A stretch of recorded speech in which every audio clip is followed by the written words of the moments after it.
ისრაელის თავდასხმას ღაზის სექტორზე 100-ზე მეტი პალესტინელი ემსხვერპლა. მათგან 27 ჩრდილოეთ ღაზაში ტუფის უბანში ერთ-ერთ სკოლაზე მიტანილი იერიშის დროს დაიღუპა. დაღუპულთა შორის 10-ზე მეტი ბავშვი და 5 ქალი. პალესტინის ოფიციალური პირების ინფორმაციით, ახლო მდებარე უბანზე დარტყმებს კიდევ 30 ადამიანი შეეწირა.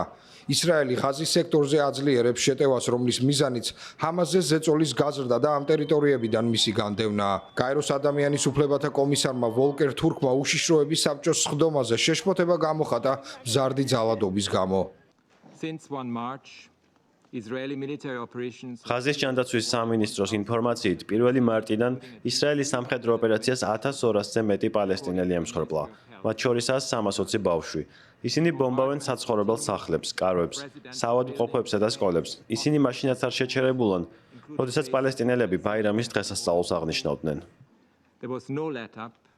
ისრაელელი სამხედროები აცხადებენ, რომ მათ იერიში მიაქვთ ჰამასის მებრძოლებზე, სარდლობასა და მართვის ცენტრებზე. ისრაელის არმიის სპიკერის თქმით, საბრძოლო მოქმედებების განახლების შემდეგ მათ ღაზაში გაანადგურეს 600-ზე მეტი ობიექტი და დახოცეს ჰამასის 250-ზე მეტი წევრი. ჰამასმა დაგმო თავდასხმები და ისრაელის ქმედება მშვიდობიანი მოქალაქეების ხოცვა-ჟლეტად შეაფასა. გაეროს საბრძოლო მოქმედებების დაუყოვნებლივ შეწყვეტას მოითხოვს და ყველა მხარეს მოუწოდებს ერთად იმუშაონ, რათა აღდგეს ცეცხლის შეწყვეტის შეთანხმება და შეწყდეს პალესტინელი ხალხის ტანჯვა.